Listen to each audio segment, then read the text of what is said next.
Police প্রশাসন দিয়ে মানুষের চরিত্র সংশোধন করা যায় না। পুলিশ প্রশাসন দিয়ে মানুষের চরিত্র পরিবর্তন হয় না যতক্ষণ পর্যন্ত তার ভিতরে আল্লাহর ভয় পয়দা না হয়।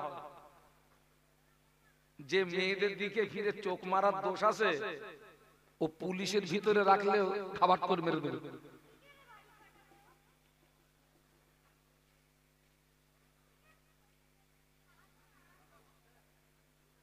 আল্লাহকে ভয় করো।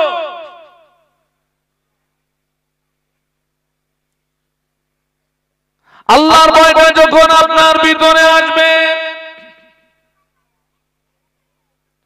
3.5 হাত কবর নামক জায়গার ভয় আপনার ভিতরে আসবে, হাসরের ভয় আপনার ভিতরে আসবে, মিজানের ভয় আপনার ভিতরে আসবে, সিরাতের ভয় আপনার ভিতরে আসবে।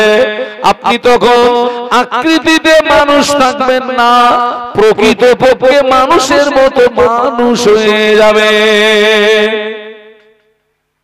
আল্লাহর ভয় যদি না থাকে, কবরের ভয় আসবে না, হাসরের ভয় আসবে না, মিজানের ভয় আসবে না, সিরাতের ভয় আসবে না।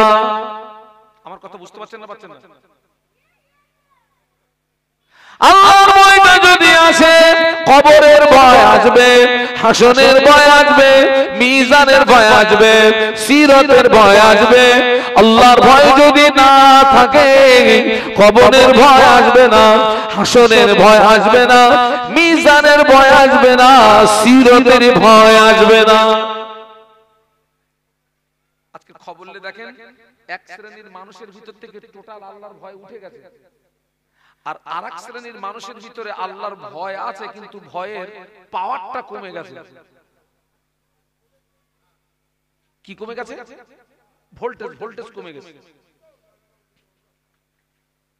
এত মাহফিল হচ্ছে,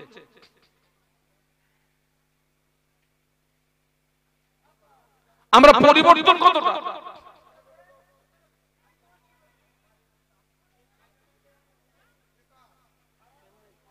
এখানটা কি হচ্ছে দেখেন তো।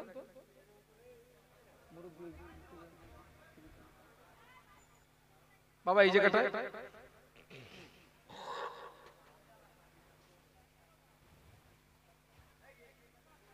আমার দিকে তাকান। কবরে ভয় আছে না নেই? বলুন বলুন। হাসরে ভয় আছে না নেই? মিজানে ভয় আছে না নেই? সিরাতে ভয় আছে না নেই? আমি একটা একটা করে কি কি ভয় আপনাকে বলে দিচ্ছি। কিয়ামতের ময়দানে আমাদের মাথার উপরে যে সূর্য, এই সূর্যে 12টি মুখ হবে, আরো 11টা বেশি হবে। সূর্যের তাপে জমিনটা পুড়ে লাল তামা হয়ে যাবে। তামাম হাসরবাসীর মাথার গিনু টকবক টকবক টকবক টকবক টকবক করে পুড়তে থাকবে। কারো নাক দিয়ে, কারো কান দিয়ে, কারো চোখ দিয়ে মাথা গিনুগুলো বজবজ বজবজ বজবজ করে বেরোতে থাকবে। কিয়ামতের ময়দানে হাসরবাসীদের জিভটা বেরিয়ে নাভি স্থল পর্যন্ত চলে আসবে। তামাম হাসর জুড়ে একটি আওয়াজ শুনতে পাওয়া যাবে, পানি পানি পানি পানি। বলুন আল্লাহু আকবার। একটাই আওয়াজ, পানি পানি।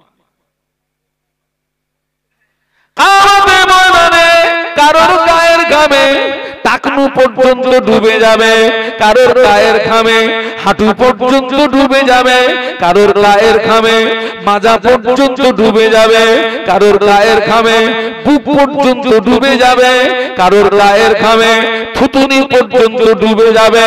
কেউ বা ঘামের দরিয়ায় পড়ে ওরে সাঁতার দিতে থাকবে।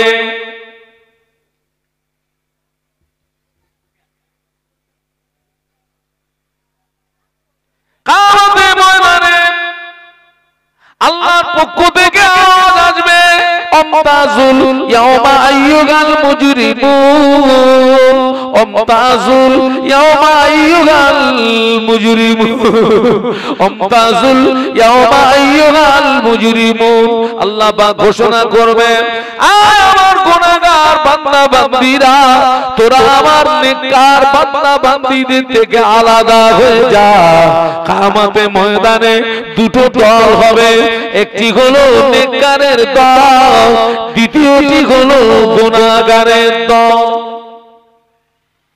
কটা দল হবে একটু জোরে বলুন দুটো কোরআন শরীফ সূরা ইয়াসিন আমতাজুল ইয়াওমা আইয়ুহাল মুজরিমুন আল্লাহ পাক ঘোষণা করবেন এই গুনাহগাররা আমার নেককারদের থেকে আলাদা হয়ে যাবে আমাদের ঠাঁইটা নেককারের দলে হবে না গুনাহগারের দলে হবে ভয় আছে না নেই কোন দলে ঠাঁই হবে কুটুম্বিতে মাথা উঠে যাবে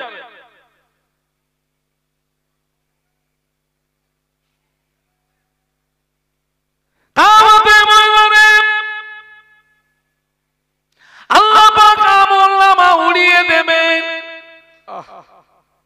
কারো আমলনামা সামনের দিক দিয়ে ডানাতে যাবে কারো আমলনামা পিছনের দিক দিয়ে বামাতে যাবে যার আমলনামাটা পিছনের দিক দিয়ে বামাতে যাবে ওর আখিরাতটা অন্ধকার হয়ে যাবে যার আমলনামাটা সামনের দিক দিয়ে ডানাতে পাবে ওর আখিরাতটা আলোকিত হয়ে যাবে একটু জোরে বলেন না একটু মহব্বতে বলেন না কিয়ামতের ময়দানে যার আমলনামাটা পিছনের দিক দিয়ে বামাতে যাবে ওর আখিরাত অন্ধকার হয়ে যাবে যার আমলনামাটা সামনের দিক দিয়ে ডানাতে পাবে ওর আখিরাতটা আলোকিত হয়ে যাবে আপনার আমার আমলনামা পিছনের দিক দিয়ে ডানাতে পাবেন না সামনের দিক দিয়ে পিছনের দিক দিয়ে বাম হাতে পাবেন না সামনের দিক দিয়ে ডানাতে পাবেন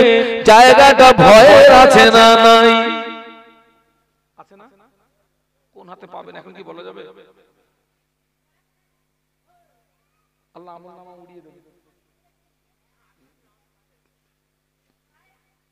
এসব নিয়ে ভাবলে ঘুমির ট্যাবলেট খেয়ে ঘুমুতে পারবে না একটা জায়গায় দুটো ট্যাবলেট খাবি ঘুম আসবে না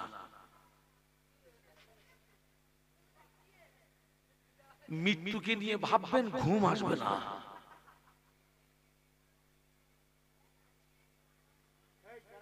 গত রাতে আমার মাহফিল ছিল জায়গাটার নাম হচ্ছে ডানকুনি মনোহরপুর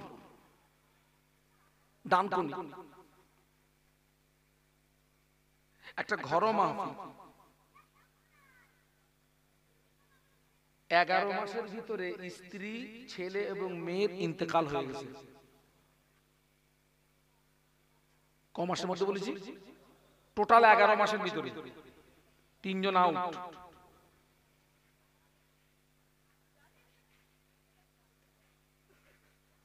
এগারো মাস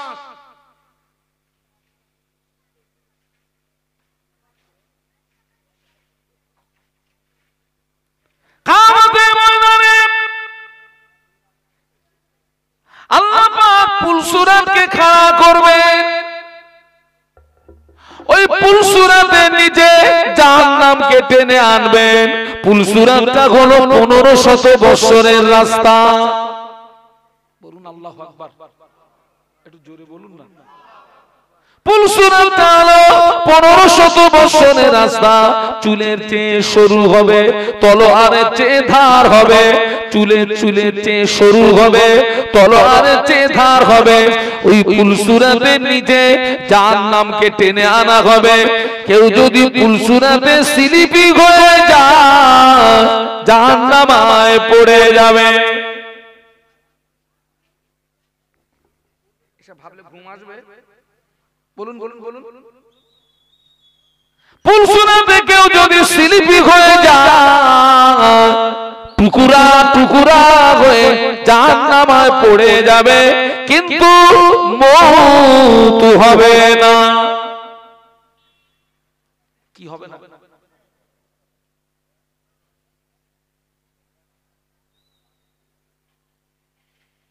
আমি তো অনেককে বলেছি বাবা একটু পারলে মাঝে মাঝে একটু জমির আলে হাঁটবি। আপনাদেরকে জমির সীমানায় আল আছে না? একটু পারলে মাঝে মাঝে হাঁটবেন, আলে হাঁটবেন, একটু হেঁটে দেখবেন ও কোনো টাল টাল মারতেছ কিনা। এখন তো অনেক আল পুরো একদম কেটে কি করে ফেলেছে, পুরো ফুলসুরাত বানিয়ে ফেলেছে না? সারা যত মাল সব কোথায়?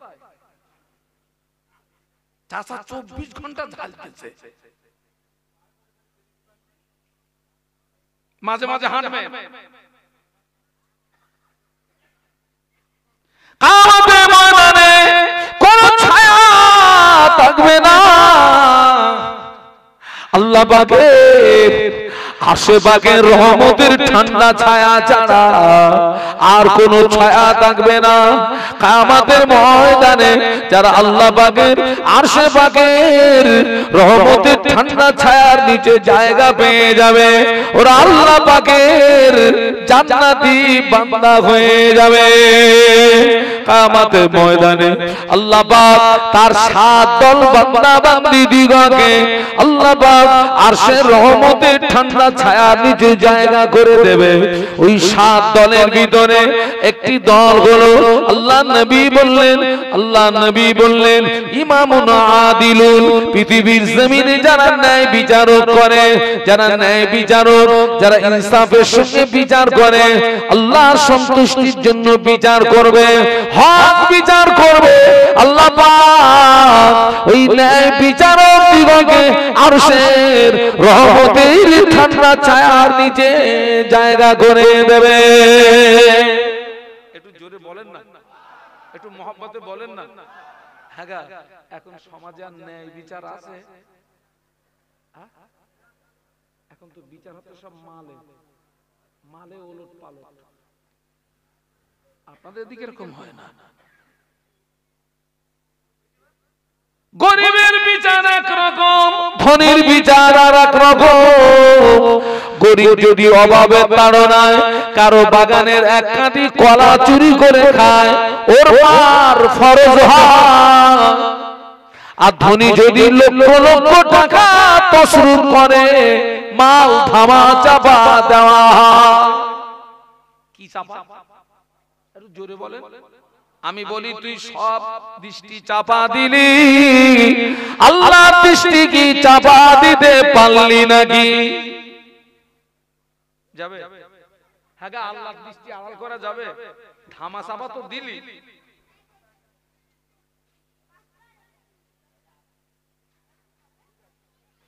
ধামা চাপা তো দিলি।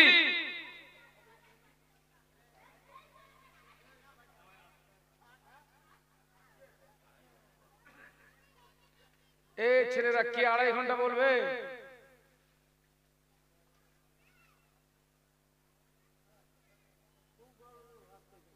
তোর হুজুর 11টা পর্যন্ত স্টেজে থাকবে।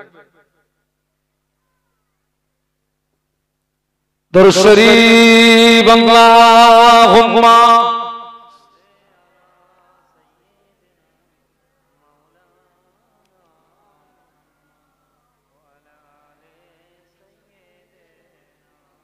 একটা কথা বলি, এখানে আমার টাইম ছিল 8টা থেকে 10টা। কদিন আগে আমাকে ফোন করে বলছে হুজুর আমরা একটু নামাজ করব, আপনি 8:30টায় উঠলে আমাদের পক্ষে সুবিধা হয়। আমি বললাম ঠিক আছে, নামাজের জন্য আমি ছেড়ে দিলাম। আমি এখানে এসেছি 8:22-এ, আমাকে স্টেজে নিয়ে এসছে 9টায়।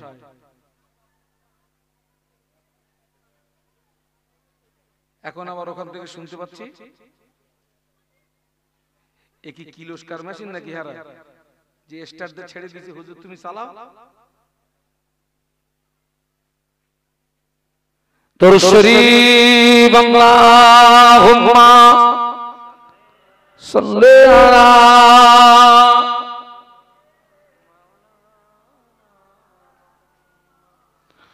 وعلى آل سيدنا একটু বলুন আল্লাহু আকবার। আমার ছেলেরা জওয়ানেরা সব ভয়ের জায়গা। আমরা সব বিভিন্ন জায়গায় মাহফিলে যাই তো বাবা, যখন দিল্লি রোড যাই, মুম্বাই রোডে চলে যাই, এই কাল বাদে পরশুদিন আল্লাহ আমাকে হায়াতে রাখলে আমাকে যেতে হবে মালদা। 12 ঘন্টা সময় লাগে গাড়িতে। সকালবেলা বার হবো, আল্লাহ হায়াতে রাখলে সন্ধ্যাবেলা পৌঁছাবো। দিল্লি রোডে মুম্বাই রোডে ওসব টোল আছে, টোল। আগে ওই টোলে ক্যাশ টাকা নিত, ক্যাশ টাকা। এখন কিন্তু টোলে আর ক্যাশ টাকা নিচ্ছে না। ওই গাড়ির সামনে ফাস্ট্যাগ মারা আছে, মোবাইলের মতো, ওতে টাকা মারতে হয়। ওই টোলে গেলে তোমার ফাস্ট্যাগে যদি টাকা থাকে, গ্রিন সিগন্যাল পাবা, আর ওই হেইও লাঠিটা নামবে না উঠবে? উঠে যাবে। ফাস্ট্যাগে যদি টাকা না থাকে, লাঠিও উঠবে না, গ্রিন সিগন্যাল ওখান থেকে। আমি ওই জায়গাটায় আমি খুব টেনশনে পড়ে গেলাম। আমি ওর থেকে শিক্ষা নিলাম, আল্লাহ দুনিয়ায় যদি এই হয়, আখিরাতে কি হবে? আমল যদি তোমার ঠিক থাকে, লাঠি উঠবে, গ্রিন সিগন্যাল পাবা, যা চলে যা। আমল যদি ঠিক না থাকে, গ্রিন সিগন্যাল পাবি না, ও লাঠি উঠবে না।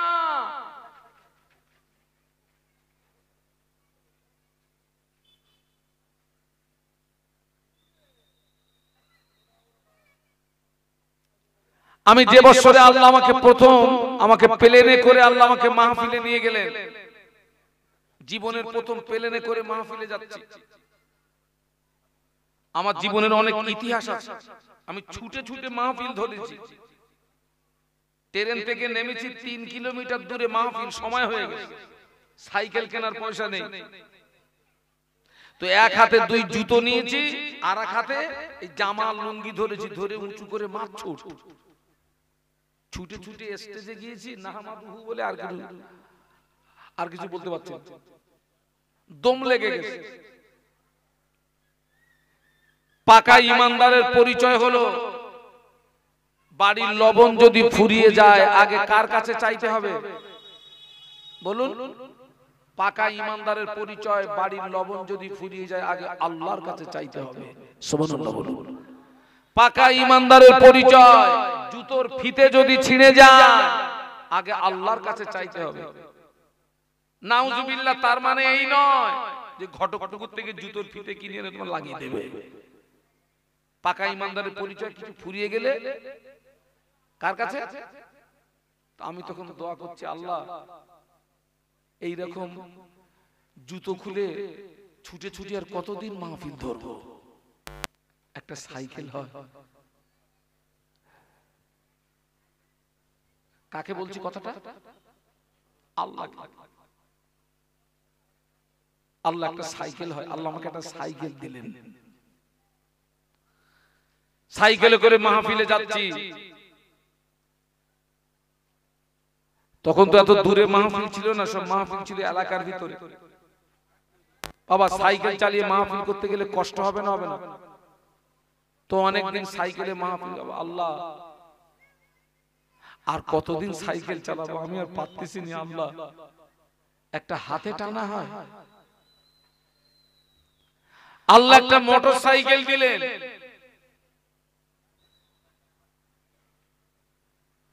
তারপরে দেখছি ওতেও কষ্ট হচ্ছে, আস্তে আস্তে মাহফিল দূরে যাচ্ছে, কষ্ট হচ্ছে। আল্লাহ, একটা 4 চাকা হয়। আল্লাহ একটা 4 চাকা দিলেন, পুরাতন। তারপরে আবার বলছি, আল্লাহ একটা নতুন হয়। আল্লাহ নতুন দিলেন। তারপরে আবার দোয়া করলাম, আল্লাহ ছোট গাড়িতে হচ্ছে না, আর একটু বড় হয়। আল্লাহ বড় গাড়ি দিলেন। তারপরে বললাম আল্লাহ অনেক হুজুররা সব প্লেনে করে মাহফিলে যাচ্ছে, আমি জমিনে, ওরা সব আসমানে, আমাকে একটু আসমানে তুলবা না? তা আল্লাহ আমাকে এত এত আসমানে তুলেছে। আমি বললাম আল্লাহ প্লেনের দাওয়াত আমাকে আর দিও না, ওতে হেডেক খুব কষ্ট খুব। তো জীবনের প্রথম যাচ্ছি আমি আহমেদাবাদ। কোথায় বললাম? আহমেদাবাদ। আচ্ছা আপনারা বলুন, আমাকে যখন প্লেনে করে নিয়ে যাচ্ছে একটু ঘ্যাম বাড়বে না বাড়বে না? কথা বলেন না, ঘ্যাম বাড়বে তো?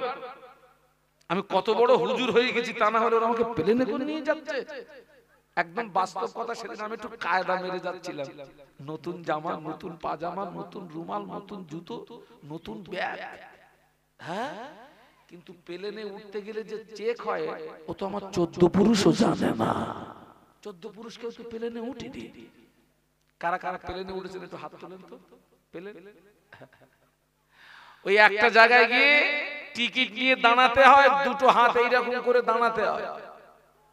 আর ওই ছেলেরা যে ব্যাডমিন্টন খেলে ওই রকম মেশিন আছে, একদম মাথার তালুর থেকে পার পাতা, আল্লাহ দেখতেছি দু ঠাঙের মাঝখানেও চালাচ্ছে। তাই বলি চেক করে লোকটা কিরাম চেক। আচ্ছা ঠিক আছে কর, আমারে ছেড়ে দিল, আমার ব্যাগ ছাড়ে না। এ লাগেজ কিসকা হ্যায়? এ ব্যাগ? আমি বল মেরা হ্যায়। আমাকে বললো ব্যাগের ভিতরে যা আছে সব বার করো। সব বার করে ফেললাম। ওই ব্যাগটা আবার মেশিনের ভিতরে দিচ্ছে, মেশিন বলে দিচ্ছে আমার ওই ব্যাগের ভিতরে এমন একটা কিছু আছে যেটা প্লেনে এলাও নেই, কিন্তু আমি সব বার করেছি। কিন্তু তারপরেও যদি মেশিন এই কথা বলে, ভয় লাগবে না লাগবে না? তখন আমার অটোমেটিক কাঁপ শুরু হয়ে গেছে। ওই যে বিপদে মুসিবতে পড়লে যত দোয়া দরুদ আছে ও শেষ। আমি আল্লাহ আমার আহমেদাবাদে যাওয়ার দরকার নেই, তুমি আমার ছেড়ে দাও, আমি বাড়ি যাই। তারপরে চেক করে দেখি ওই ব্যাগের একটা গোপন জায়গায় হাফ বেলেট ঢুকে আছে। হাফ বেলেট, প্লেনের বেলেট এলাও নেই। বড় লাগেজে এলাও আছে, বড় লাগেজ যেগুলো আপনার প্লেনের পেটের ভিতরে থাকে ওইটাই এলাও আছে, কিন্তু হ্যান্ড লাগেজে এলাও নেই। কেন? আপনি ওই প্লেনের কোন যাত্রীকে হামলা করতে পারেন, এটা ওদের ধারণা। ও জায়গাটা আমি টেনশনে পড়ে গেলাম। দুনিয়ার মেশিনে যদি হাফ প্লেট পার না করা যায়, আল্লাহর মেশিন দুনিয়ার মেশিনে যে পাওয়ারটা কম না বেশি? ওখান থেকে আমি শিক্ষা নিলাম। দুনিয়ার মেশিনে যদি ব্যাগের ভিতরে হাফ প্লেট পার না করা যায়, আল্লাহর মেশিনে তো জীবনের গোপন জিনিসগুলো, জীবনের গুনাহগুলো তুই কি করে পার করবি?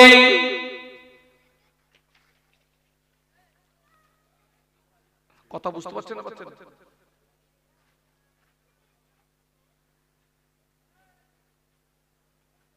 আল্লাহ কিয়ামতের ময়দানে 7 দলকে আরশের ছায়া দেবে।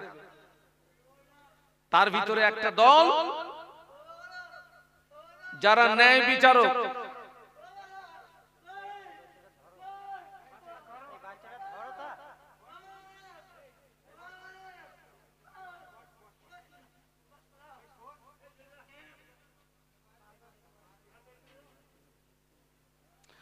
যারা ন্যায় বিচারক,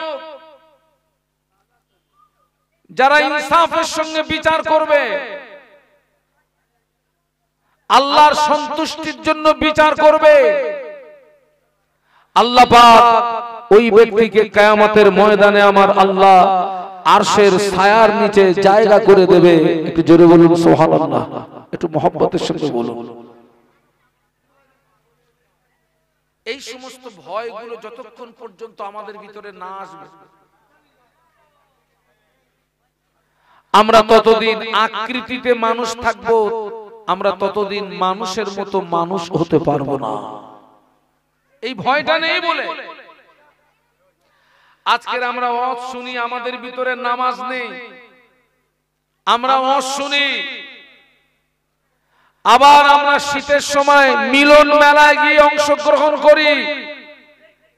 আমরা ওয়াজ শুনি, আমরা লটারির টিকিট কাটি, আমরা ওয়াজ শুনি, আবার আমরা সুদ খাই, আমরা ওয়াজ শুনি।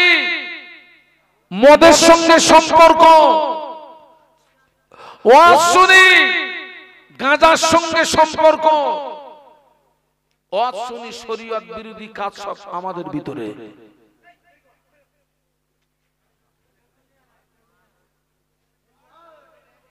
বাবা তোমরা কেউ ওকে নিয়ে যাও, ভালো মুখে নিয়ে যাও, ভালো মুখে নিয়ে যাও। বাবা যাও, বাবা যাও।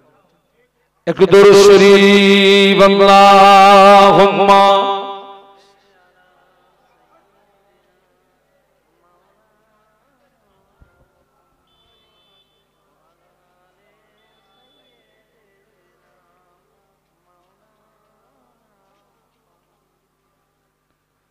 मेरे आंखों को पुतली में जलवा मोहम्मद का, मेरे दिल के आईने में नक्शा है मोहम्मद का। कोई जन्नत में जाएगा, कोई दोज़ख में पहुंचेगा। मदीने की तरफ दौड़ा दीवाना मोहम्मद का। अल्लाहुम्मा पढ़ो।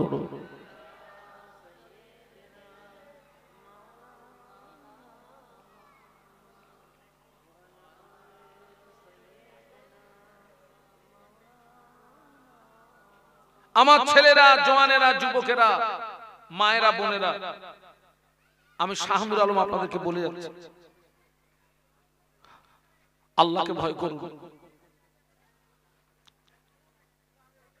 দুনিয়ার জমিনে বেশি দিন থাকা যাবে না। এই দুনিয়াটা হচ্ছে ক্ষণস্থায়ী। আখিরাত, বলুন বলুন, আখিরাত কি? চিরস্থায়ী। দুনিয়া আদনা শব্দ থেকে এসেছে, যার বাংলা মানে হচ্ছে তুচ্ছ। দুনিয়া আদনা শব্দ থেকে এসেছে, আদনা শব্দ থেকে উৎপত্তি। বাংলা মানে কি বলেছি? তুচ্ছ, কোনো মূল্য নাই। আজকের আমরা দুনিয়ার মোহে পড়ে আল্লাহ ভুলে গেছি, দুনিয়ার মোহে পড়ে কবর ভুলে গেছি, দুনিয়ার মোহে পড়ে হাসর ভুলে গেছি, দুনিয়ার মোহে পড়ে সিরাত ভুলে গেছি, দুনিয়ার মোহে পড়ে মিজান ভুলে গেছি। আখিরাত কিন্তু অন্ধকার, আখিরাত অন্ধকার।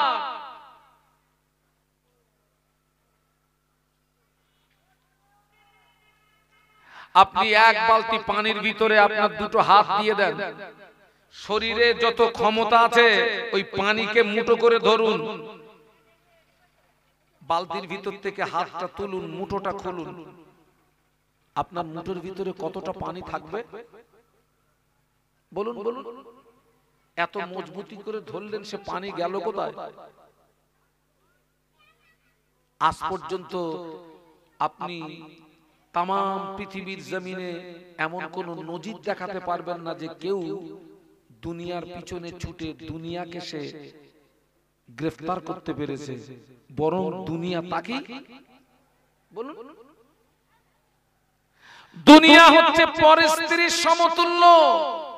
এই ছেলেরা, পরের বউর দিকে তাকালে লাভ না লস, যত তাকাবি তত গোনা। হ্যাঁ, ওর যদি বিয়ে না হতো তাহলে একটা চিঠি দিয়ে দেখতাম কাছে আসে কি।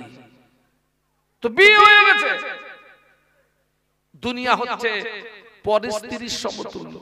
আপনারা দেখেন না আমাদের ঘরে আনাচে কানাচে দেখবেন ছোট ছোট ছেলেরা, ছোট ছোট মেয়েরা, ওরা খেলা করে, রাস্তার ধুলি বালু নিয়ে ভাত রান্না করে, গাছের লতা পাতা ছিঁড়ে সবজি বানায়। ওদের ভিতরে কেউ আব্বা সাজে, কেউ মা সাজে, কেউ ছেলে সাজে, কেউ মেয়ে সাজে। আপনারা প্র্যাকটিক্যালে দেখেছেন?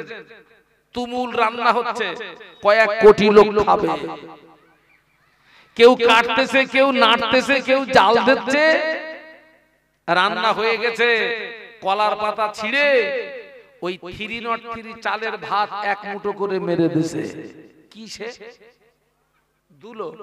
আর রাস্তার ধুলি বালু ওই ধুলো দিয়েছে, আর গাছের লতা পাতা ছেঁড়া সবজি দিয়েছে। খেতে যাবে, ওদের ভিতরে আবার রাগারাগি হয়, আমি খাবো না তুই খা।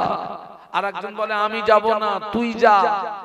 কারণ ওরা তো ছোট, আল্লাহ সম্পর্কে ওদের কোনো জ্ঞান নেই, হাসর সম্পর্কে কোনো, কবর সম্পর্কে কোনো জ্ঞান নেই। ওরা তো দুনিয়ার খেলায় মশগুল হয়ে গেছে। ওই ছেলেটার আসল পিতা পিছন দিক দিয়ে যদি একবার আওয়াজ দেয়, ও বাবা আব্দুস সালাম, আয় রে বাবা তোর নানুজির বাড়ি যাব। ওই সময় ওই ছেলেটা সাথীদের বলে, ও আমার সঙ্গী সাথীরা, থাকলে তোদের ভাতের হাড়ি, চললাম আমি নানার বাড়ি। বাস্তব না বাস্তব? ওর বাপ যদি পিছন দিক দিয়ে ওরে যদি বলে আয় তোর নানুর বাড়ি যাব, নানুর বাড়ির কথা বললে খেলবে না পালাবে? থাকলো। ওই মেয়েটার আসল মা পিছন দিক দিয়ে যদি আওয়াজ দেয়, ও ফাতেমা, আয় রে মা তোর নানুজির বাড়ি যাব। ওই সময় মেয়েটা সাথীদের বলে, ও সঙ্গী সাথীরা, থাকলো তোদের সবজির হাড়ি, চললাম আমি নানার বাড়ি। ওই বাচ্চাদের খেলা থেকে শিক্ষা নাও। আমরা দুনিয়ার মোহে পড়ে আল্লাহ ভুলে গেছি, কবর ভুলে গেছি, হাসর ভুলে গেছি, মিজান ভুলে গেছি, সিরাত ভুলে গেছি, নামাজ ইবাদত আমল কিচ্ছু নেই, শুধু দুনিয়া দুনিয়া দুনিয়া দুনিয়া দুনিয়া দুনিয়া করে ছুটছি। আজরাইলের ডাক যেদিন আসবে, ওদিন আমাদের বক্তব্য হবে, ও আমার ছেলেরা মেয়েরা, থাকলো তোদের ভাতের হাড়ি, চললাম আমি আসল বাড়ি। আসল বাড়ি কোনটা? যত বড় জমিদারের বাচ্চা তুমি হও, শেষ বাড়ি 3.5। আমি তো অনেক সময় আল্লাহর কাছে দোয়া চাই, আল্লাহ তুমি যেন আমাকে বর্ষাকালে আমাকে মৃত্যু দিও না। কেন বলুন তো? কবরে পানি ওঠে, পানি ওঠে।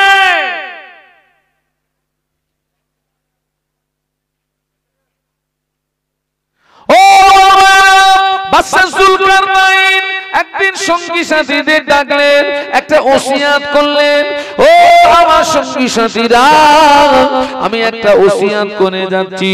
আমার ইন্তেকালের পরে আমার লাশ যখন গোসল দিবি, আমার লাশ গোসল দিয়ে যখন কাপনের কাপড় পরাবি, আমার হাত দুটো যেন কাপনের ভিতরে দিবি না, আমার হাত দুটো কাপনের বাইরে বার করে রাখবি। সাথীরা বলে, জীবনে বহু ওসিয়ত শুনেছি, এমন ওসিয়ত শুনিনি আপনি হাত দুটো কেন কাপনের বাইরে বার করে রাখতে বলছেন। বাদশা জুলকারনাইন বলেছিলেন, ও আমার সঙ্গী সাথীরা, আল্লাহ আমাকে বিশাল বাদশাহী দান করেছেন, আমি ইন্তেকালের পরে তাম পৃথিবীর মানুষকে একটা শিক্ষা দিয়ে যেতে চাই। আল্লাহ পাক আমাকে এত বড় বাদশাহী দেওয়ার পরেও মরণের পরে খালি হাত ছাড়া পৃথিবীর কোন সম্পদ কবরে নিয়ে যেতে পারলাম না।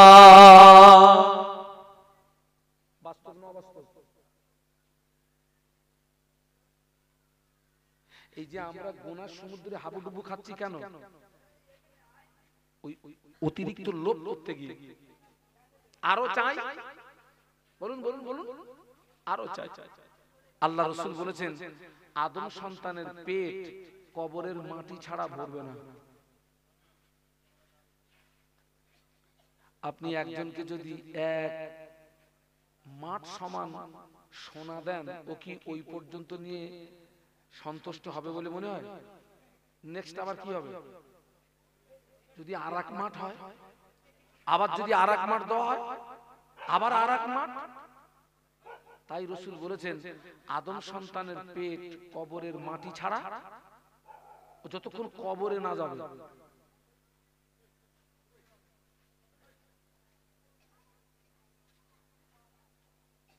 কবরের মাটি ছাড়া ভরবে না।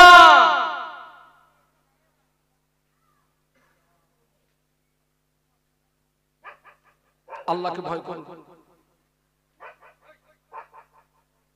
আল্লাহর ভয়, কবরের ভয়, হাসরের ভয়, মিজানের ভয়, সিরাতের ভয় কাদের ভিতরে ছিল? চার ইমামের এক ইমাম, ইমামে আযম আবু হানিফা রাহমাতুল্লাহ আলাইহি। হুজুর একদিন রাস্তা দিয়ে হেঁটে যাচ্ছেন, হুজুরের নজরে পড়ে গেল ওই রাস্তার কিনারায় 9 থেকে 10 বছরের একটি বাচ্চা দাঁড়িয়ে দাঁড়িয়ে কাঁদে।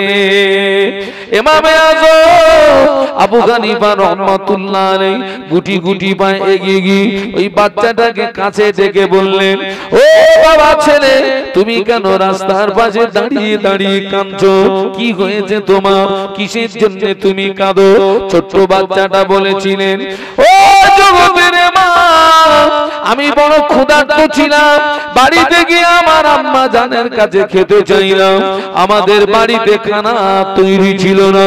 আমি দেখতে পেলাম আমার আম্মা আমার মুখে আহার দেওয়ার জন্য উনানের উপরে একটা হাঁড়ি উঠিয়ে দি, বড় একটা কাঠ উনানের ভিতরে দি। আমার আম্মা কয়েকবার বড় কাঠের গায়ে আগুন লাগানোর চেষ্টা করলেন, আমি দেখি বড় কাঠের গায়ে আগুন লাগে না। আমার আম্মা উনানের ভিতর থেকে বড় কাঠটাকে বার করে ছোট ছোট কাঠ, কুচি কুচি কাঠ উনানের ভিতরে দি।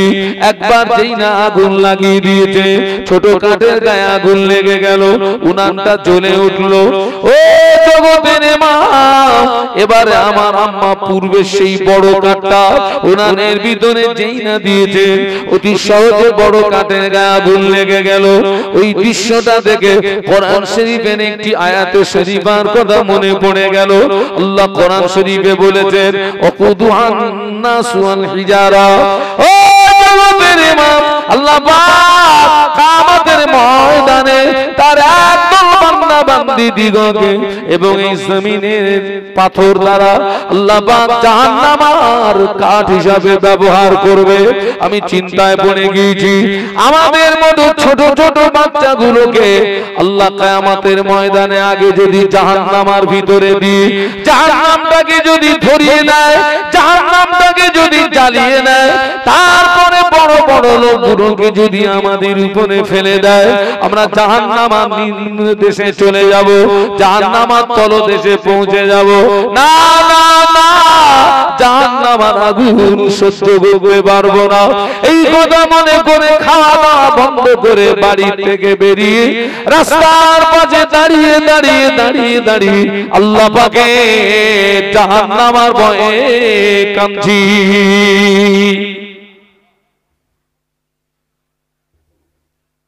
বয়স কত বলেছি? 9 থেকে। মায়ের রান্নার পদ্ধতি দেখে কিসের কথা মনে পড়ে গেছে?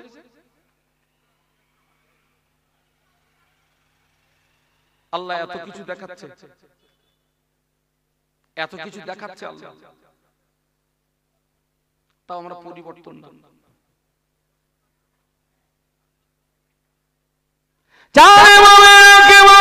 ইমামে আযম আবু হানিফা রাহমাতুল্লাহ আলাইহি ওই বাচ্চাটাকে কাছে ডেকে বলেছিলেন, ও বাবা ছেলে, ছোটবেলা থেকে তোর ভিতরে এত আল্লাহর ভয়, ছোটবেলা থেকে তোর ভিতরে এত জাহান্নামের ভয়, আমি দোয়া করি আল্লাহ পাক যেন তোর জন্য জাহান্নামের আগুন হারাম করে দেয়। একটু জোরে বলুন, একটু মহব্বতে বলুন।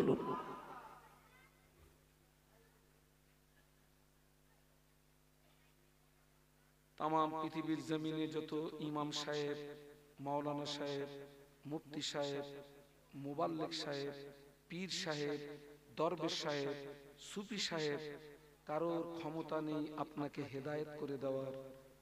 যতক্ষণ পর্যন্ত আপনি হেদায়েত পাওয়ার মন না তৈরি করবেন, ততক্ষণ আল্লাহ আপনাকে হেদায়েত দেবে না। আপনি যতক্ষণ পরিবর্তন হওয়ার মন না তৈরি করবেন, আল্লাহ ততক্ষণ আপনাকে পরিবর্তন বলুন বলুন করবে না। মনটা তৈরি করেন।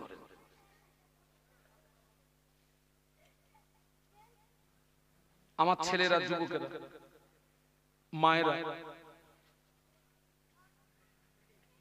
সেই মনটা তৈরি করে। শুনে রেখে দিও, মায়ের পেট থেকে পৃথিবীর জমিনে আসার একটা সিরিয়াল আছে, কিন্তু দুনিয়া থেকে কবরে যাওয়ার কোনো বলুন আছে বাবা? যে আগে বড়, তারপরে মেজো, তারপরে সেজো, তারপরে নসেজো, এরকম আছে নাকি?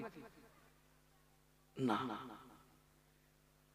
70 বছরের বুড়ো 25 বছর যুবক ছেলের কবরে কি করছে? মাটি দিচ্ছে। এই যুবক, তুমি এর থেকে শিক্ষা নিতে পারলে না? পারলে না? মায়েরা,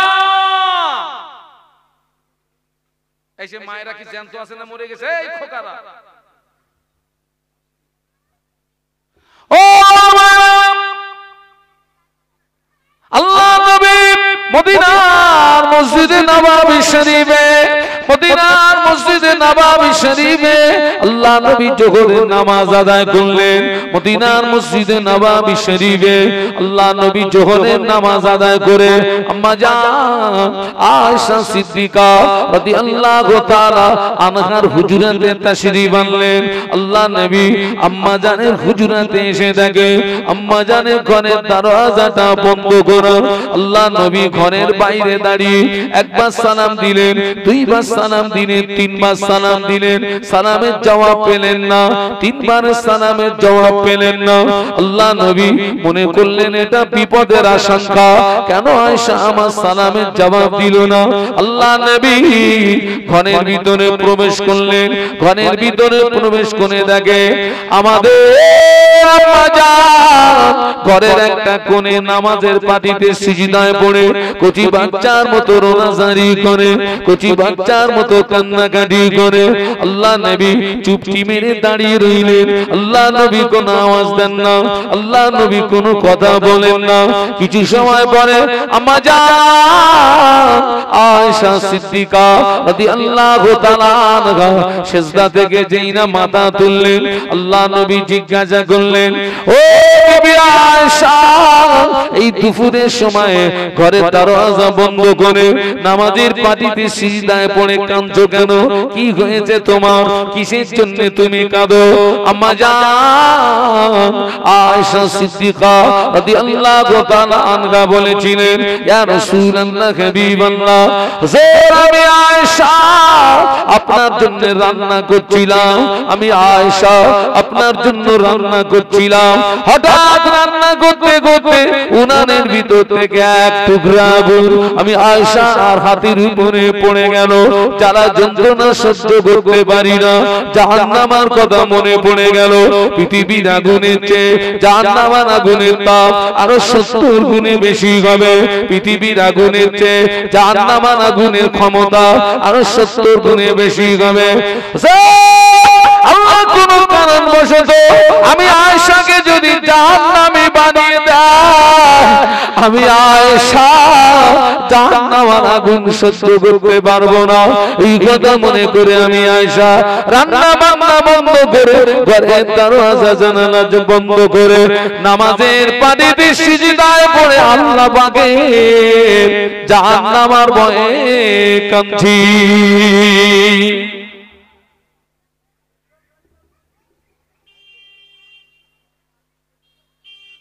ফাতেমা, খাদিজা, রাবিয়া, সুফিয়া, এ যুগের যারা, আপনি এর থেকে শিক্ষা নেন। আপনি তো রান্না বান্না করেন, আমাদের ঘরের মায়েরাও তো রান্না বান্না করে। ও মায়েরা, আজকে পৃথিবীর জমিনে সবচেয়ে বেশি গুনাহ হচ্ছে এক শ্রেণীর নারীদের কারণে। কতটা মানেন না মানেন না? আমরা সমাজে ঘুরি তো খবর রাখি বাবা, কি না মহিলা যে পরকীয়ার সঙ্গে জড়িয়ে গেছে। পরকীয়া, ফাউ মাল নেবে, চামড়া বিক্রি করে ফাউ মাল নেবে, ফাউ মাল। যুবতী মেয়েদের চেয়ে অধিকাংশ ঘরের বউরা এদের চরিত্র নষ্ট হয়ে গেছে। এই ঠিক বলছি না ভুল বলছি? কারণ ওরা তো লাইসেন্স প্রাপ্ত।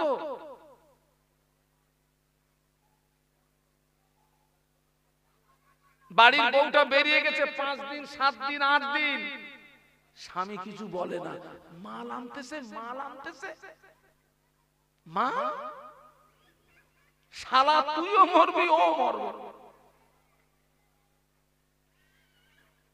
তুইও মরবি ও মরবে।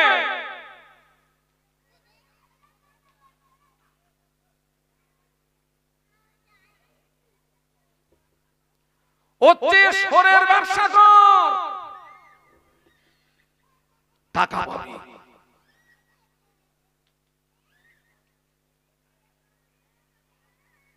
আল্লাহ নবী বলেছিলেন, ও নবী আয়েশা সিদ্দিকা রাদিয়াল্লাহু তাআলা আনহা, দুনিয়াটা কান্নার জায়গা, দুনিয়াটা হাসির জায়গা না, দুনিয়াটা কান্নার জায়গা, দুনিয়াটা হাসির জায়গা না। বিবি আয়েশা দুনিয়াতে যত কাঁদবে, দুনিয়াতে যত রোনাজারি করবে, তোমার চোখের পানি যদি আল্লাহ পাকের দরবারে কবুল হয়ে যায়, আল্লাহ পাক ওই দুফোঁটা চোখের পানির ওসিলায় আমার আল্লাহ তোমার জন্য কোটি কোটি কোটি কোটি কোটি কোটি বছরের জাহান্নামের আগুন হারাম করে দেবে। আপনাদের উপকার করছি না ক্ষতি করছি? জোরে বলেন, রাগটা ঘাটছে না তো? হলেও আমার কিছু করার নেই, আপনি আমার কথা কেটে দেন, আমি স্টেজ থেকে নেমে যাচ্ছি। যে হুজুর আপনি এই কথাটা রাব বলেছেন, ভুল বলেছেন।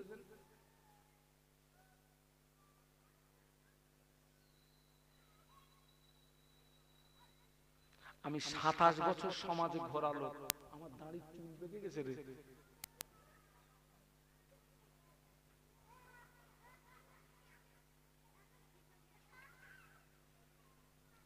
ও চার ইমামের এক ইমাম, ইমামে আযম আবু হানিফা রাহমাতুল্লাহ আলাইহি, কতটা তানার ভিতরে আল্লাহর ভয়, কবরের ভয়, হাসরের ভয়, মিজানের ভয়, সিরাতের ভয়। ইমামে আযম আবু হানিফা রাহমাতুল্লাহ আলাইহি, আল্লাহ যাকে 70 বছর হায়াত দিয়েছিলেন, ইমামে আযম আবু হানিফা রাহমাতুল্লাহ আলাইহি 70 বছরের ভিতরে 55 বার হজ করেছিলেন। একটু জোরে বলা যাবে না? আর একটু আওয়াজ বাড়ানো যায়? কই তাকবীর দেন তো, নারায়ে তাকবীর। চার ইমামের এক ইমাম, ইমামে আযম আবু হানিফা রাহমাতুল্লাহ আলাইহি, হুজুর আমার প্রতিদিন 5 ওয়াক্ত নামাজ ছাড়াও ঈশা নামাজের পরে 2 রাকাত করে নামাজে নিয়াত করতেন, আর ওই 2 রাকাত নামাজে একবার করে আল্লাহ পাকের কোরআন শরীফ খতম করে দিতেন। ইমামে আযম আবু হানিফা রাহমাতুল্লাহ আলাইহি 40 বছর ঈশা রুজুতে ফজরের নামাজ আদায় করেছিলেন। একটু জোরে বল না, একটু মহব্বতে বল না। 40 বছর কোন উজুতে কিসের নামাজ? হ্যাঁ, ঈশা রুজুতে ফজরের নামাজ। যে মানুষটা 40 বছর এশার উজুতে ফজরের নামাজ পড়েছেন, ওই মানুষটা 40 বছর রাতে ঘুমিয়েছেন। হ্যাঁ ঘুমালে উজু থাকে না, 40 বছর ঘুমোয়নি।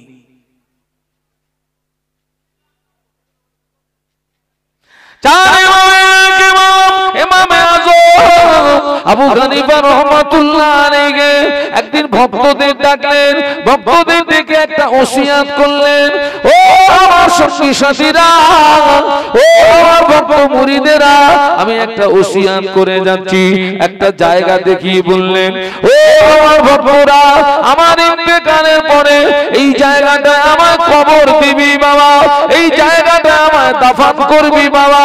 একটা জায়গা দেখিয়ে দিয়ে ইমামে আযম আবু হানিফা রাহমাতুল্লাহ আলাইহি নিজের কবরের পাশে দাঁড়িয়ে দাঁড়িয়ে দাঁড়িয়ে দাঁড়িয়ে দাঁড়িয়ে দাঁড়িয়ে দাঁড়িয়ে দাঁড়িয়ে 1000 বার নয়, 2000 বার নয়, 3000 বার নয়, ইমামে আযম আবু হানিফা রাহমাতুল্লাহ আলাইহি কবরের পাশে দাঁড়িয়ে দাঁড়িয়ে দাঁড়িয়ে দাঁড়িয়ে 7000 বার আল্লাহ পাকের কোরআন শরীফ খতম করেছিলেন। কতবার?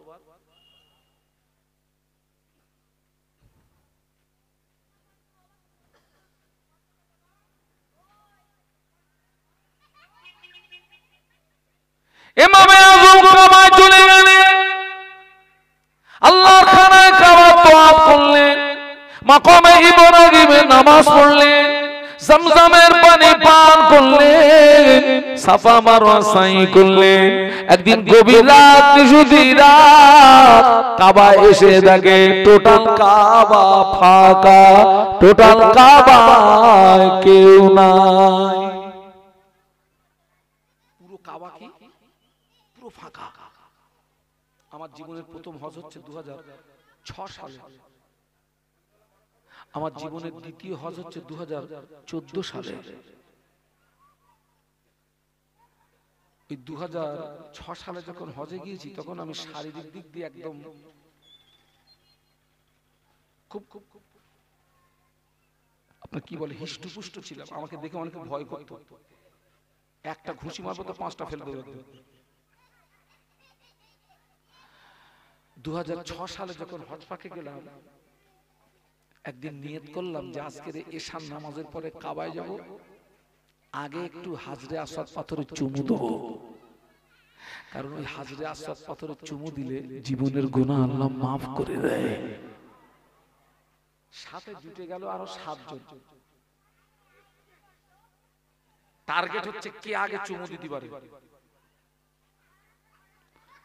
এশার নামাজ পড়ে খাওয়া দাওয়া করে কাবায় গিয়েছি বাবা, গিয়ে দেখি ফুল কাবা টাইট। টাইট মানে আমি সাথীদেরকে বললাম আমরা একটুখানি সবর করি, মনে হয় রাত বেশি হলে ভিড় কমবে। আল্লাহ, যত রাত হচ্ছে দেখছি নদীর বাঁধ ভেঙে গেলে যেরকম আপনার পানি ঢোকে না, ওইরকম স্রোতের মতন চারিদিক দিয়ে আসছে। আমি বললি বাপ বসে থাকলে হবে না, ফিল্ডে চলুন, আল্লাহ মিলিয়ে দেবে। এই বসে থাকলে হবে না, চলেন সব চলেন। রুমালটা নিয়ে বেশ কায়দা করে বাঁধলাম, আমার টার্গেট আগে চুমু দেবো আমি। এই ছেলেরা ওই হাজরে আসওয়াদ পাথরে আপনার যে জায়গাটায় আছে, ওই জায়গাটায় নদীর খোল দেখেছো? নদীর খোল, ওই জায়গাটা এরকম নদীর ঘোলের মতো মানুষ সব পাক খায়। পাকাল মাছ চেনেন তো? পাকাল মাছ ওকে ধরলে হাতের এইখান থেকে কি হয়, ফুস করে বেরিয়ে যায় না? তো ওই জায়গাটায় অনেকে মানুষের চাপে এরকম পাকাল মাছের মতন উপরে উঠে যায়।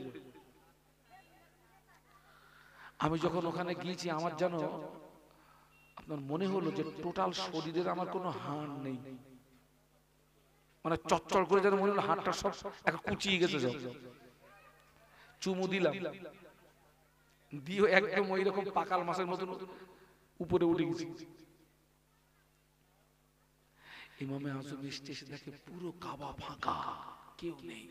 কাবা শরীফের কেনাব ধরে দোয়া চাইলে ওই দোয়াটা আল্লাহ পাকের দরবারে কবুল হয়ে যায়। কাবা শরীফের দরওয়াজা ধরে দোয়া চাইলে ওই দোয়াটা আল্লাহ পাকের দরবারে কবুল হয়ে যায়। মুলতাজিমে দাঁড়িয়ে দোয়া চাইলে ওই দোয়াটা কবুল হয়। হাতিমে কাবায় দাঁড়িয়ে দোয়া করলে ওই দোয়াটা কবুল হয়ে যায়। ও মাকামে ইব্রাহিমের সামনে দাঁড়িয়ে দোয়া করলে ওই দোয়াটা আল্লাহ পাকের দরবারে কবুল হয়ে যায়। সাফা পাহাড়ে দাঁড়িয়ে দোয়া করলে ওই দোয়াটা কবুল হয়ে যায়। মারওয়া পাহাড়ে দাঁড়িয়ে দোয়া করলে ওই দোয়াটা আল্লাহ পাকের দরবারে কবুল হয়ে যায়।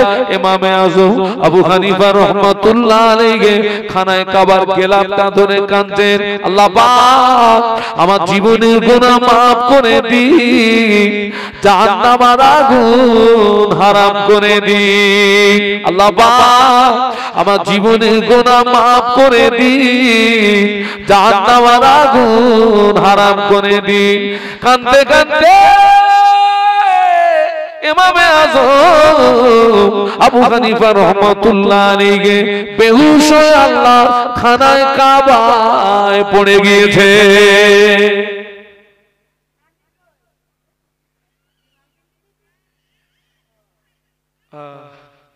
কাঁদতে কাঁদতে বেহুশ হয়ে পড়ে গেছে। কিসের ভয়ে? ও আমিন, আল্লাহ পাক আমার জীবনের গুনাহ maaf করে দিন, জাহান্নামের আগুন হারাম করে দিন। ও আমিন, আল্লাহ পাক আমার জীবনের গুনাহ maaf করে দিন, জাহান্নামের আগুন হারাম করে দিন। কাঁদতে কাঁদতে ইমামে আযম আবু হানিফা রাহমাতুল্লাহ আলাইহি খানায় কাবায় বেহুশ হয়ে পড়ে গেলেন। কিছু সময় পরে স্বাভাবিক অবস্থায় ফিরে আসলেন। গায়বী আওয়াজ আসে, আয় ইমামে আযম, আজকে দিনে তোমার দোয়া আল্লাহ পাকের দরবারে কবুল হয়ে গিয়েছে।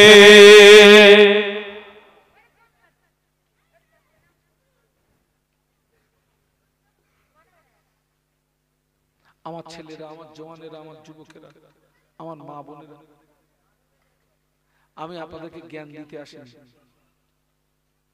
আমার নিচে এই যে আপনারা যারা নিচে বসে আছেন অনেক জ্ঞানী মানুষ বসে আছে, আমি আপনাদের পায়ের ধুলির সমতুল্য না।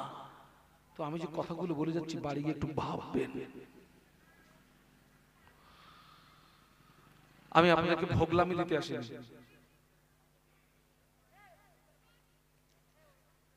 চেষ্টা করি এমন কিছু কথা বলা যাতে মানুষ আল্লাহর রাস্তায় একটু পরিবর্তন হয়, মনটা একটু নরম হয়।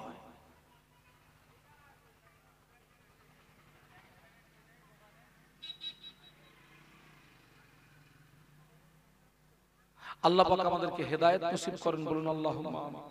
একটু মহব্বতের সঙ্গে বলুন আল্লাহুম্মা আমিন। আমার ছেলেরা, জওয়ান যুবকেরা, মায়েরা, বোনেরা, আমি এখানে এসে শুনলাম এই যে মাহফিলটা হচ্ছে আজকে দিয়ে, এই মাহফিলটা দুবার হচ্ছে। এই মাহফিলটা নাকি না একবার? প্রথম হচ্ছে আপনাদের এই মসজিদটা হচ্ছে নতুন মসজিদ হয়েছে। এই যে মসজিদটা নতুন মসজিদ হয়েছে,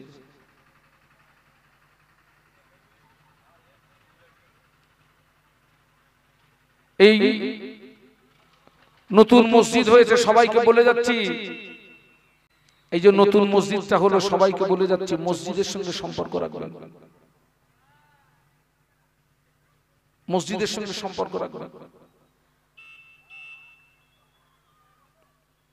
আল্লাহ রাসূল বলেছেন কিয়ামতের ময়দানে ওই যে 7 দল বান্দাকে আল্লাহ আরশের ছায়া দেবে, তার ভিতরে একটা দল হচ্ছে যাদের অন্তরটা সব সময় মসজিদের দিকে লটকিয়ে থাকতো। আল্লাহ কিয়ামতের ময়দানে তাদেরকে আরশের ছায়ার নিচে জায়গা করে দেবে। যাদের অন্তরটা সবসময় কোন দিকে থাকতো? মসজিদের দিকে অন্তরটা।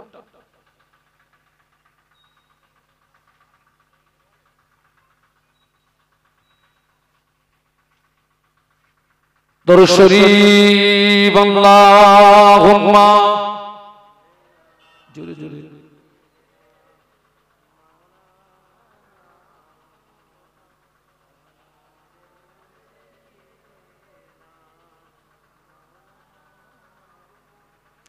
দরুদ শরীফ আল্লাহুম্মা সাল্লি আলা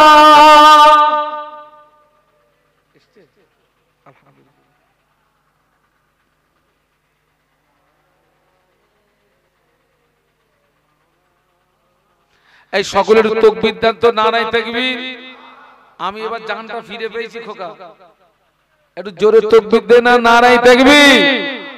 আওলাদে মুজাদ্দিদুজ জামান, আমি যখন শুনেছি হুজুর 11:30টায় আসবে, আমার তখন আর জান ছিল না, আউট হয়ে গেছিল। হুজুর এসে গেছে, আমি জানটা ফিরে পেয়েছি। আমি আজকে দুদিন খুব অসুস্থ, একটু তাকবীর দাও না নারায়ে তাকবীর। আওলাদে মুজাদ্দিদুজ জামান, আওলাদে মুজাদ্দিদুজ জামান, আশিকে রাসূল সুলতানুল ওয়াইজিন ছোট হুজুর পীর কেবলা রহমাতুল্লাহ আলাইহির কলিজার টুকরা হুজুর কেবলা বলুন জিন্দাবাদ নারায়ে তাকবীর। জোরে জোরে জিকির লা ইলাহা ইল্লাল্লাহ। এই ছেলেরা জোরে জোরে পড়ো লা ইলাহা ইল্লাল্লাহ, লা ইলাহা ইল্লাল্লাহু মুহাম্মাদুর রাসূলুল্লাহ। আল্লাহুম্মা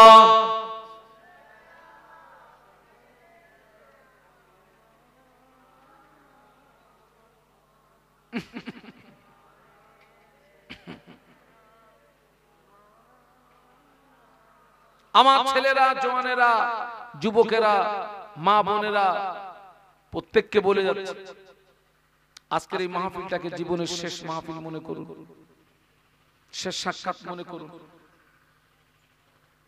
নামাজের সঙ্গে সম্পর্ক তৈরি করুন, মসজিদের সঙ্গে সম্পর্ক তৈরি করুন। এই যে নতুন মসজিদ করেছেন, আলহামদুলিল্লাহ আলহামদুলিল্লাহ।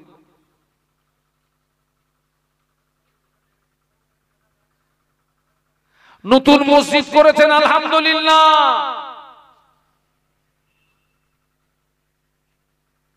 তবে মসজিদের সঙ্গে যেন সম্পর্কটা থাকে।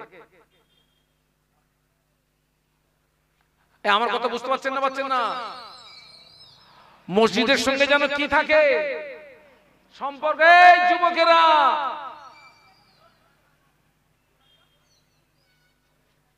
সারা জীবন শুনেছে, সারা জীবন শোনার পরেও সমাজে অনেক মুসলমান আছে বছরে 2 দিনের বেশি নামাজ পড়ে না। আছে না নেই? একটু জোরে বলেন না, কোন নামাজ? জুমার নামাজ পড়ে না, 5 ওয়াক্ত নামাজ পড়ে না। অনেক মুসলমানের ছেলেরা সারা জীবন শোনার পরেও দাঁড়িয়ে দাঁড়িয়ে পেশাব করে, পেশাব করে পানি নেয় না। মেয়েদের ঈদের নামাজ নাই, মেয়েদের জুমার নামাজ নাই, মেয়েদের ঈদের নামাজ নাই, মেয়েদের জুমার নামাজ নাই। সমাজের অনেক মহিলা আছে যারা সারা বছরে আল্লাহর জমিনে একটা সিজদা দেয় না। অনেক মহিলারা পেশাব করে পানি নেয় না, অনেক মহিলারা পেশাব করে পানি নেয় না। ওরা যদি বিনা তওবায় মারা যায়, আল্লাহর জাহান্নামের আগুন তোকে ছেড়ে দেবে না।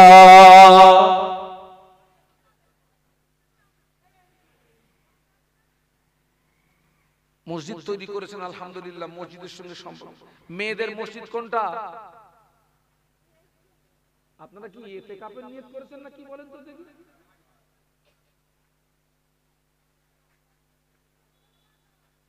আমরা তো জামাতে নামাজ পড়ি, মেয়েদের কি জামাতে নামাজ আছে? তোরা কি জামাতে সওয়াব পাবে না? কিভাবে পাবে?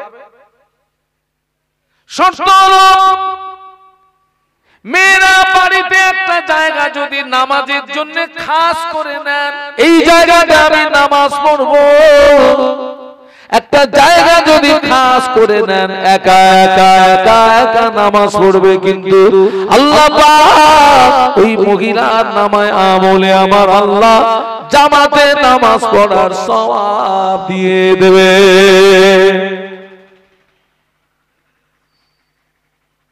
আল্লাহর ভয় থাকলে তবে তো ওই জায়গাটা যাবে। ও যুবকেরা, পৃথিবীর জমিনে বহু পার্টি আছে, অন্য পার্টির সঙ্গে তুই সম্পর্ক রাখবি, ডিপলি সম্পর্ক রাখবি, ওই পার্টি তোকে মদের থেকে পৌঁছে দেবে। পৃথিবীর জমিনে অনেক পার্টি আছে, ওই পার্টির সঙ্গে যদি ডিপলি সম্পর্ক রাখিস, ওই পার্টি তোকে নারীর থেকে পৌঁছে দেবে। মদ পাবি, নারী পাবি, মদ পাবি, নারী পাবি। আল্লাহর মসজিদের সঙ্গে যদি সম্পর্ক রাখতে পারি, মসজিদের নামাজের পার্টির সঙ্গে যদি সম্পর্ক রাখতে পারি, ওই নামাজের পার্টি তোকে আল্লাহ জান্নাতে পৌঁছে দেবে।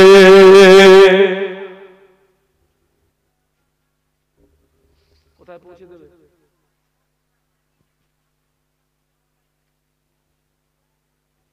সবাইকে পায়ে ধরে বলে যাচ্ছে, আমি তোদের ভাই, পায়ে ধরে বলে যাচ্ছে।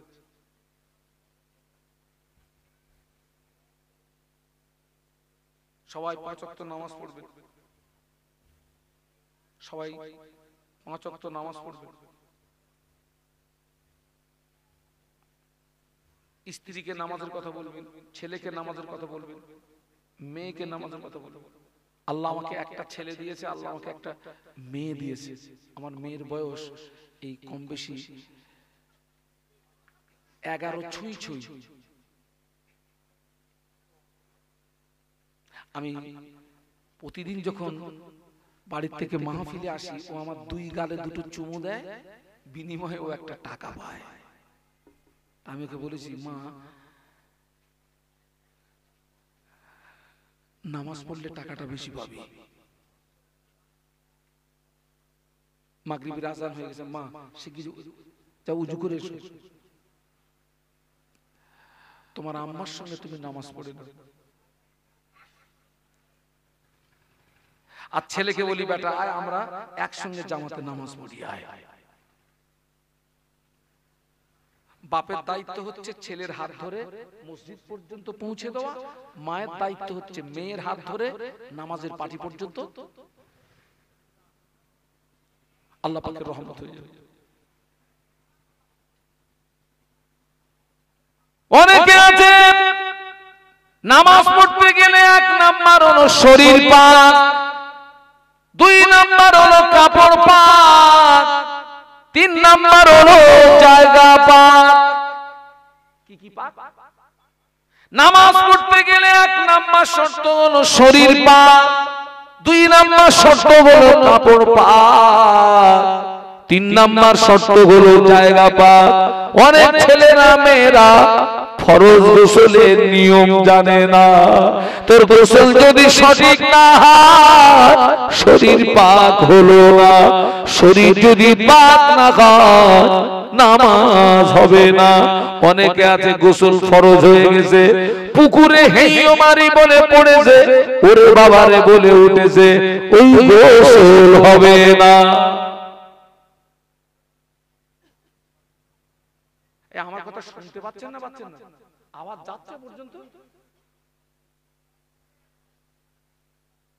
গোসলের ফরজ হলো 3টি। কটা? আরো জোরে একজন বলুন তো, কি কি? একজন। আরে ভুল হয়, এখানে কি মারামারি হবে? 1 নাম্বার হলো কুল্লি করা, 2 নাম্বার হলো নাকের নরম অংশ পর্যন্ত পানি পৌঁছানো, তিন নাম্বার হলো সমস্ত শরীর উত্তম রূপে একবার ধৌত করা। এই হলো গোসলের তিনটি ফরজ। তবে ফরজ গোসল করার সময় যে যে জায়গায় নাপাকি থাকবে ওই নাপাকি গুলো আগে সাফ করে নিতে হবে। ওই নিয়ম যদি তুমি না মানো গোসল সহি হবে না। গোসল যদি সহি না, শরীর পাক হবে না। শরীর যদি পাক না হয় তো নামাজ হবে না। আর একটা কথা বলে যাচ্ছি যুবকেরা, 40 দিন দুটো জায়গার লোম সাফ করবে। একটা হলো কবলের লোম, 2 নাম্বার হলো নাভির নিচের লোম। এই 2 জায়গার লোম হলো অপ্রয়োজনীয় লোম। 40 দিন যদি সাফ না করিস তোর নামাজ, তোর দোয়া, তোর ইবাদত কবুল হবে না। অনেকের বগলে 1 বিঘে লম্বা চুল, ও জীবনের শুরু থেকে আজ পর্যন্ত কাটেনি ছাটেনি। মানুষ মারা গেলে গিরে গিরে কপুর দেয়। তোর বাপের বগলে যদি 1 বিঘে লম্বা চুল থাকে, কুইন্টাল কানি কপুর দিনে জায়গা পাক হবে না।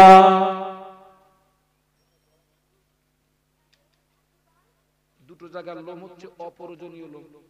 40 দিন অন্তর সাফ করতে হবে।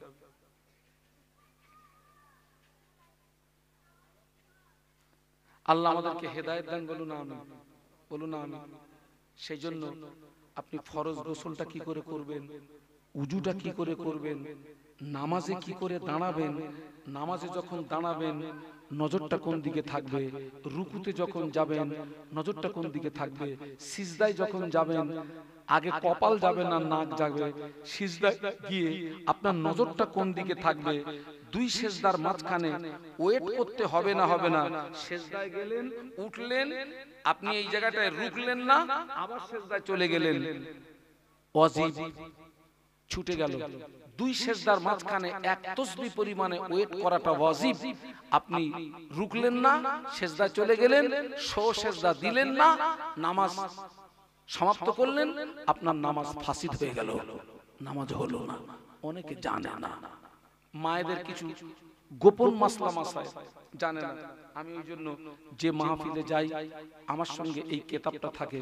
এটা হচ্ছে মুজাদ্দিদে জামানের প্রধানতম খলিফা আল্লামা রুহুল আমিন রহমাতুল্লাহ আলাইহি। নাম শুনেছেন তো? যিনি ছিলেন 18,000 হাদিসের হাফেজ। একটু বলুন সুবহানাল্লাহ।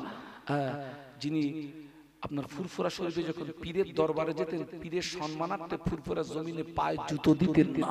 সুবহানাল্লাহ বলবেন না? পায়ে জুতো দিতেন না।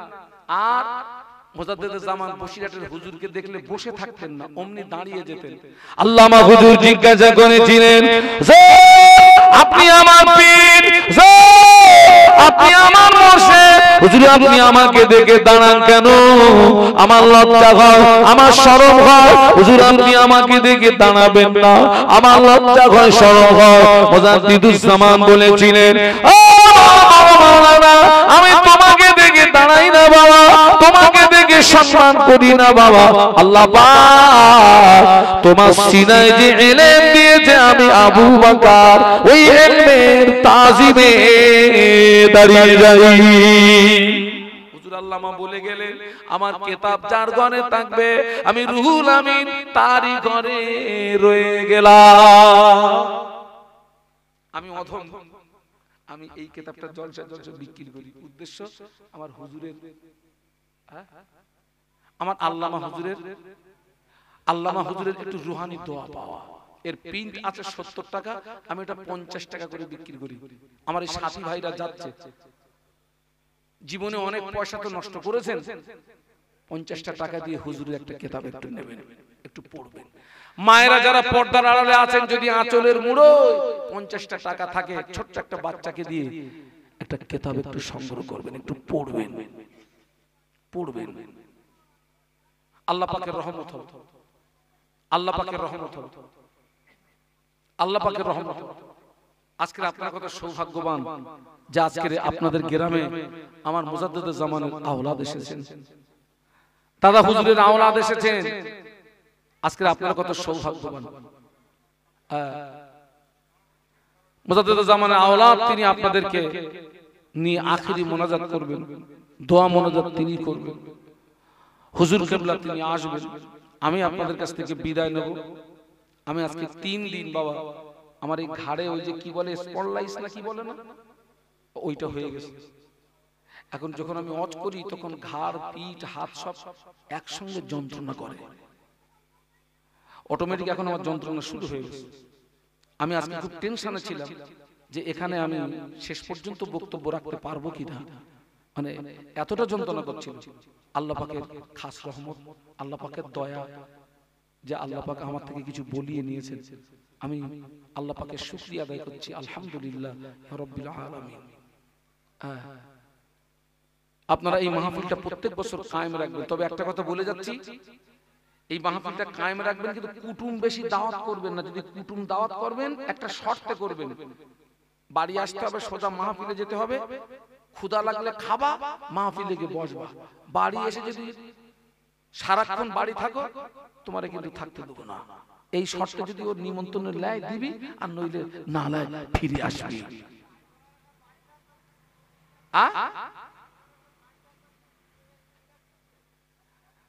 বাড়িওয়ালারা না না, বাড়িওয়ালাদের তো আগে আসতে হবে।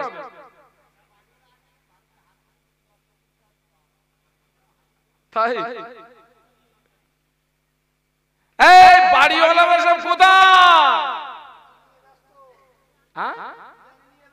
বিরানি এইবারে দাওয়াত করতে যাস, দড়িতে বেঁধে রাখবে, যাস এইবারে দাওয়াত করতে। আপনারা মাহফিল দিয়েছেন গ্রামের মানুষ, আপনাদের তো উচিত আজকের সব কাজ বন্ধ করে সকাল সকাল এসে মাহফিল এসে বসা। আপনাদের দায়িত্ব তো। আপনারা মাহফিল দিয়েছেন, আপনারা থাকবেন না কেন মাহফিলে? তাহলে আপনারা আমাদেরকে দাওয়াত করলেন কেন? আমরা কি আপনার কাছে দাওয়াত চেয়েছিলাম? হুজুর কি দাওয়াত চেয়েছিলেন হুজুর যে আমাকে দাওয়াত দাও? আজকের আপনাদের উচিত সকাল সকাল মাহফিলে এসে বসা। আমি আগে বলেছি আগামীকাল এই মাহফিল হবে না, যদিও হয় আগামীকাল জীবিত অবস্থায় সকাল হবে। আপনারা কেউ বলতে পারবেন না? এটা জীবনের শেষ মাহফিল হতে পারে, এটা জীবনের শেষ সাক্ষাৎ হতে পারে। আমার জন্য দোয়া করবেন। ওয়াজ করা সহজ, আমল করা কঠিন। আমার জন্য দোয়া করবেন। আমি আপনাদেরকে যতটা বলেছি আল্লাহ পাক যেন আমাকে তার চেয়ে বেশি আমল করার তৌফিক দেন। বলুন আল্লাহুম্মা। একটু সকলে উঠে দাঁড়ান। আজকে জুমার রাতে আল্লাহ পাকের পবিত্র জমিনে দাঁড়িয়ে সোনার মদিনায় একটু সালাম পাঠিয়ে দিয়ে উঠে দাঁড়ান। ইয়া নবী,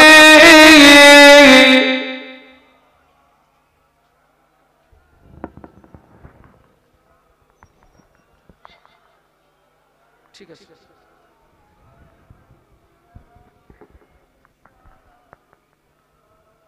আচ্ছা, আমার বেলা যা হয়ে গেছে গেছে, এইবারে আপনাদের কিন্তু একটু সামনে আসতে হবে, কারণ মুজাদ্দিদুল জামানের আওলাদ আসবেন, তার আগে আমি মানে ঠিক করে যাই। সামনে আসেন, সব আসেন, আগে আগে আসি, আগে আগে আসি, আগে আসি। তোমারি ওসিলা দিয়া কাঁদিলেন আদম, ও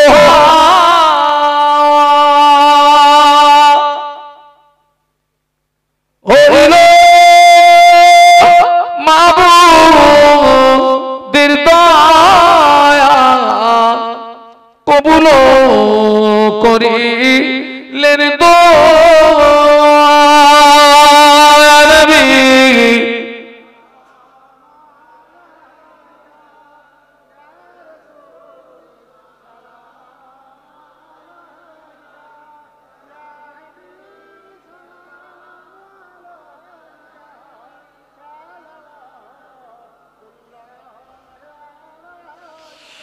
ইয়া নবী নামো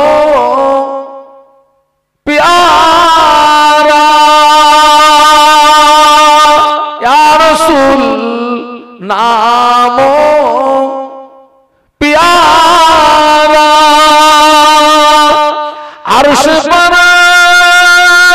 रब ने पुकारा सच पैगंबर है हमारा नबी।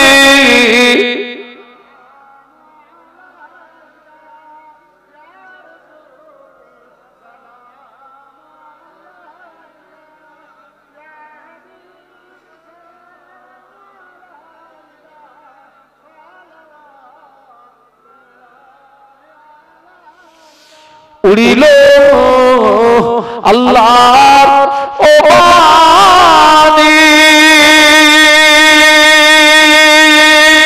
पालो दुख रजनी हईल जगत नुरानी आमनार नय निर्मणी नबी।